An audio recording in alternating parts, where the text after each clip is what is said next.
तो दोस्तों फाइनली आप सभी के बीच जो पावर स्टार पवन सिंह जी का घंगरी सॉन्ग था, जो कि दोस्तों वो गाने पे बहुत ही अच्छा रिस्पांस अब तक मिल चुका है। जो कि दोस्तों व्यूज़ की बात करें तो दोस्तों अब तक का वो वीडियो में 15 मिलियन से भी ज़्यादा व्यूज़ मिल चुका है। और लाइक की बात करें तो दोस्तों लाइक भी ये वीडियो में 3,25,000 से भी ज़्यादा लाइक क्रॉस हो चुका है। और हाँ दोस्तों, मैं आप सभी को बता दूँ कि दोस्तों ये वीडियो में पावर स्टार पवन सिंह जी ने हनी सिंह को पीछे कर दिए। जी हाँ दोस्तों, जो कि बहुत ही बड़ी बात है, जो कि एक बॉलीवुड एक हिंदी सिंगर को पीछे करने का हाथ मतलब बहुत ही ज़्यादा चांस रहता है।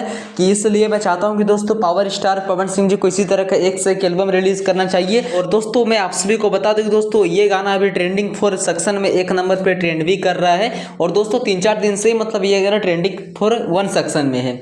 जो कि दोस्तों ये वीडियो को टी सीरीज हमारे भोजपुरी के चैनल की ओर से आउट किया गया था। और दोस्तों मैं आप सभी को बता दूं कि पावर स्टार पवन सिंह जी का बहुत ही जल्द आप सभी के बीच एक झुमटा सॉन्ग आने वाला, यानी कि डांस करने वाला एक लगन स्पेशल सॉन्ग। तो प्लीज मेरे चैनल को आप लोग अभी तक सब्सक्राइब नहीं किए तो फटाक से सब्सक्राइब कर लीजिए, ताकि आप सभी को सबसे पहले इस तरह का भरपूर जानकारी मिल सके। दोस्तों आप सभी का इंतजार का घड़ी हुआ खत्म, और पावर स्टार पवन सिंह जी का जो घंगरी सॉन्ग था वो गाना दोस्तों बहुत ही जल्द आप सभी को बीच देखने को मिलने वाला। जो कि दोस्तों 22 तारीख को फुल वीडियो आप सभी के बीच देखने को मिलने वाला, जो कि 7-15